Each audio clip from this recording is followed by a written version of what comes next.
نحمده ونصلي على رسوله الكريم اما بعد فاعوذ بالله من الشيطان الرجيم بسم الله الرحمن الرحيم رب اشرح لي صدري ويسر لي امري واحلل عقدة من لساني يفقهوا قولي۔ اللہ کے پاک نام سے ہم آج آغاز کرتے ہیں اور ہم آپ کو بتاتے ہیں کہ لیلۃ القدر کے بارے میں کہ لیلۃ القدر کیا ہے، اور یہ ہم قرآن و حدیث کے روح سے ہم بتائیں گے انشاءاللہ تعالی۔ اللہ رب العزت نے رمضان کے مہینے میں ایک ایسی رات رکھی ہے کہ جسے لیلۃ القدر کہا جاتا ہے، اور یہ ایسی رات ہے کہ جو 1000 مہینوں سے بہتر ہے۔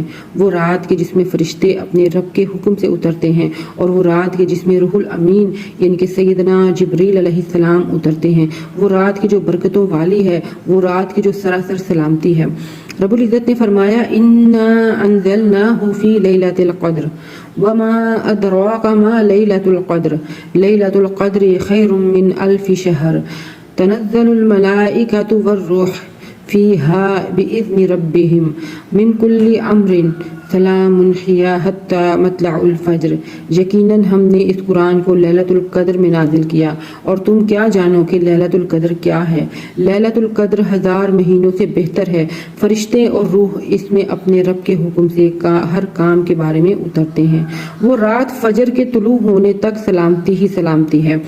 لیلۃ القدر میں قرآن حکیم نازل ہوا کہ جو انسانی زندگی کے لیے رہنمائی ہے، اور یہ رات جو ہے وہ رمضان المبارک کی ہے، کیونکہ ہمیں قرآن سے یہ پتہ چلتا ہے کہ رب العزت کا فرمان ہے شہر الرمضان الذی انزل فیہ القرآن۔ یہ سورۃ البقرہ کی آیت نمبر 185 ہے۔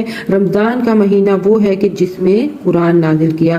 اور پھر اللہ تعالیٰ نے فرمایا انا انزلناہ فی لیلۃ القدر، اور ہم نے اس قرآن کو لیلۃ القدر میں نازل فرمایا۔ اب فرشتے جو ہیں وہ اس رات میں رحمت اور برکت کے ساتھ جو ہے وہ اتارے جاتے ہیں، اور لیلۃ القدر میں زمین پر فرشتوں کی کثرت ہوتی ہے، کیونکہ نبی صلی اللہ علیہ وسلم نے فرمایا کہ بلا شبہ اس دن زمین میں فرشتوں کی تعداد کنکریوں کی تعداد کی جیسی ہوتی ہے۔ اس قدر فرشتے ہوتے ہیں کہ ایسے لگتا ہے کہ کنکریاں پڑی ہوئی ہیں۔ اب اللہ تعالیٰ نے فرمایا کہ ان کو جو ہے رحمت اور برکت کے ساتھ نازل کیا جاتا ہے۔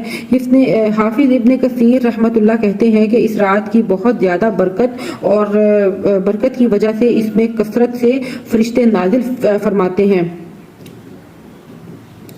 حافظ ابن کثیر رحمت اللہ لکھتے ہیں کہ اس رات کو بہت زیادہ بابرکت کی وجہ سے جو ہے کثرت سے فرشتے نازل ہوتے ہیں، اور فرشتے جو ہیں وہ رحمت اور برکت کے نزول کے ساتھ اترتے ہیں، جیسا کہ تلاوت قرآن کریم کے ساتھ اترتے ہیں، مجلس ذکر کو گھیر لیتے ہیں، اور سچے طالب علم کی تعظیم کے لیے اپنے پر بچھا لیتے ہیں، یعنی کہ طالب علم کے لیے اس کے پیروں کے نیچے اپنے پر بچھا لیتے ہیں۔ اتنی فضیلت ہے قرآن کے طالب علم کی۔ تو پھر اللہ تعالیٰ نے فرمایا کہ سیدہ عائشہ رضی اللہ تعالی عنہا نے بیان کیا ہے کہ نبی صلی اللہ علیہ وسلم نے فرمایا کہ شب قدر رمضان کے آخری عشرے کی طاق راتوں میں ڈھونڈو۔ تو لیلۃ القدر کو ہم نے رمضان کے آخری 10 روزوں کے طاق راتوں میں جو ہے وہ ان کو ڈھونڈنا ہے۔ اور سیدنا عبادہ بن صامت رضی اللہ تعالیٰ عنہ نے بیان کیا ہے کہ نبی کریم صلی اللہ علیہ وسلم ہمیں شب قدر کی خبر دینے کے لیے تشریف لا رہے تھے، تو 2 مسلمانوں نے آپس میں جھگڑا شروع کر دیا، اور نبی صلی اللہ علیہ وسلم نے فرمایا کہ میں آیا تو تھا تم لوگوں کو شب قدر بتا دوں، لیکن تم فلاں اور فلاں نے آپس میں جھگڑا کیا، اور بس اس کا علم جو ہے وہ اٹھا لیا گیا، لیکن مجھے امید ہے کہ یہ تمہارے حق میں بہتر ہے۔ تو بس اب تم اس کو تلاش کرو اور آخری عشرے میں تلاش کرو۔ لیلۃ القدر کے مخفی رہنے میں بھی کوئی نہ کوئی حکمت ہو سکتی ہے، کیونکہ اللہ تعالیٰ کا کوئی بھی کام جو ہے وہ حکمت سے خالی نہیں ہوتا۔ تو مومن اس کی فضیلت کو حاصل کرنے کے لیے 5 راتوں کو جو ہے وہ عبادت کریں، اس میں ایک یہ بھی حکمت ہو سکتی ہے۔ تو لیلۃ القدر جو ہے وہ اس کی علامات میں سے ایک علامت یہ بھی ہے کہ چاند جو ہے وہ تشت کے ایک ٹکڑے کی طرح طلوع ہوگا، اور پھر اس کے بعد جو ہے وہ لیلۃ القدر آسان اور معتدل رات ہوگی، نہ ہی تو اس میں بہت زیادہ گرمی ہوگی اور نہ ہی اس میں سردی ہوگی۔ تو اس وقت کا سورج جو ہے، یعنی کہ اس وقت جو صبح سورج جو ہے وہ نکلے گا، تو وہ سورج جو ہے وہ ایسے طلوع ہوگا کہ جیسے سرخی جو ہے مدھم سی سرخی جو ہے اس طرح وہ طلوع ہوگا۔ پھر اللہ تعالیٰ نے پھر رسول اللہ صلی اللہ علیہ وسلم نے ہمیں فرمایا ہے کہ رسول اللہ صلی اللہ علیہ وسلم نے رمضان کے آخری عشرے کی طاق راتوں میں لیلۃ القدر کو تلاش کرنے کی ترغیب دلائی ہے۔ سیدنا عائشہ رضی اللہ تعالیٰ عنہ سے روایت ہے کہ رسول اللہ صلی اللہ علیہ وسلم نے فرمایا کہ لیلۃ القدر کو رمضان کے آخری عشرہ کی 10 راتوں میں طاق راتوں میں جو ہے وہ ڈھونڈو۔ تو نبی صلی اللہ علیہ وسلم کا فرمان جو ہے وہ ہم نے ماننا ہے انشاءاللہ تعالیٰ، اور ہم نے اس رات کی رحمتیں اور برکتیں جو ہیں وہ ضرور سمیٹنی ہیں انشاءاللہ تعالیٰ۔ اور اس کو چھپانے کا ایک مقصد یہ بھی ہو سکتا ہے کہ ان طاق راتوں میں آدمی صلاۃ، ذکر اور دعا کی کثرت کرے اور حریص اور متلاشی جو ہے وہ بن کر جو ہے وہ عبادت کرے۔ اور طاق راتوں میں تلاش کرنے سے مراد یہ ہے کہ ان میں خوب عبادت کی جائے۔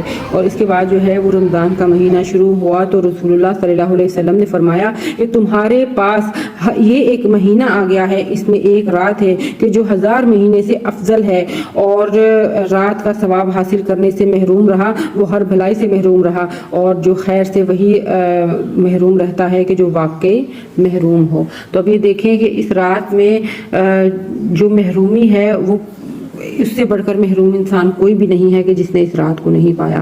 تو انشاءاللہ تعالی ہم نے اپنے لیے خیر اور برکت جو ہے وہ سمیٹنی ہے، اور خیر ہی خیر سمیٹنا ہے۔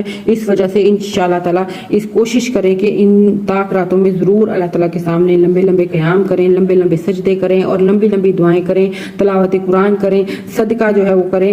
پھر اس کے بعد ہم دیکھتے ہیں کہ لیلۃ القدر کے قیام کی کیا فضیلت ہے۔ تو سیدنا ابو ہریرہ رضی اللہ تعالیٰ عنہ سے روایت ہے کہ نبی کریم صلی اللہ علیہ وسلم نے فرمایا جو لیلۃ القدر میں ایمان اور احتساب کے ساتھ نماز میں کھڑا ہو جائے گا تو اس کے اگلے گناہ معاف کر دیے جائیں گے۔ تو یہ دیکھیں کتنی خوبصورت بات ہے، کتنی بڑی خوشخبری ہے کہ جو خشوع خضوع کے ساتھ جو ہے وہ قیام کرتا ہے، نماز کے لیے کھڑا ہوتا ہے، تو اللہ تعالیٰ اس کو کتنا بڑا اجر عطا فرمائیں گے۔ اس کے بعد ہم نے دیکھنا ہے کہ لیلۃ القدر میں کون کون سے کام کرنے چاہیے، اور اس رات میں اللہ تعالیٰ کی جتنی توفیق عطا کرے وہ جا کر عبادت کرنی چاہیے، نوافل ادا کرنے چاہیے، اور اس کے بعد جو ہے قرآن مجید کی تلاوت کرنی چاہیے، قرآن مجید کو سننا چاہیے، توبہ استغفار کرنی چاہیے، اور اللہ تعالیٰ سے بخشش کرنی چاہیے۔ یہ چیزیں جو ہے یہ ہم نے لازمی لیلۃ القدر میں جو کرنی ہے، طاق راتوں میں یہ عبادات ہم نے لازمی کرنی ہے انشاءاللہ تعالیٰ۔ اس کے بعد نبی صلی اللہ علیہ وسلم لیلۃ القدر کی تلاش اور اس میں عبادت کر کے 1000 مہینے سے زیادہ اجر و ثواب حاصل کرنے کے لیے اعتکاف میں بیٹھ جایا کرتے۔ تو اعتکاف کرنے سے کیا ہے، ایک تو سنت پوری ہوگی، دوسرا یہ ہے کہ انسان جو ہے وہ ڈسٹرب نہیں ہوتا، سکون سے جو ہے سب سے کٹ کے ایک الگ سی جگہ پر بیٹھ جاتا ہے۔ اس کے بعد جو ہے ہم دیکھتے ہیں کہ لیلۃ القدر جو ہے اس کی آخری عشرے کی جو دعا ہے وہ نبی صلی اللہ علیہ وسلم نے ہمیں کون سی سکھائی ہے۔ اب سیدہ عائشہ رضی اللہ تعالیٰ عنہ فرماتی ہیں کہ میں نے رسول اللہ صلی اللہ علیہ وسلم سے عرض کیا کہ آپ کا کیا خیال ہے کہ اگر مجھے معلوم ہو جائے کہ میں شب قدر کون سی ہے تو میں اس میں کیا کروں؟ تو آپ صلی اللہ علیہ وسلم نے کہا کہ اس میں یہ دعا کرو، اللہم انک عفو کریم تحب العفو فاعف عنی۔ صرف یہ اتنی سی دعا ہے کہ جو ہم نے کرنی ہے، اور ہمیں بہت ہی زیادہ اس کا اجر و ثواب ہوگا انشاءاللہ تعالیٰ۔ اور ہمیں جو ہے لیلۃ القدر کے لیے خوب تیاریاں کرنی ہوتی ہیں، خوب ہم نے فارغ ہو کر بیٹھنا ہوتا ہے، دنیا کی ٹینشنیں، دنیا کی کھپائیاں جو ہیں اس سے دور ہو کر اس رات کا مزہ لیں اور اس رات کو تلاش کریں۔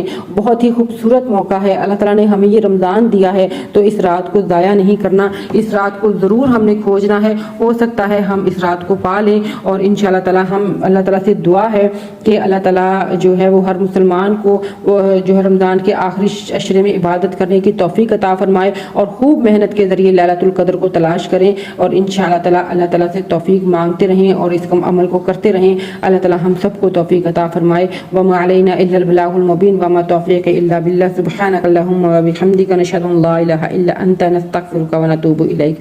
السلام علیکم ورحمۃ اللہ وبرکاتہ۔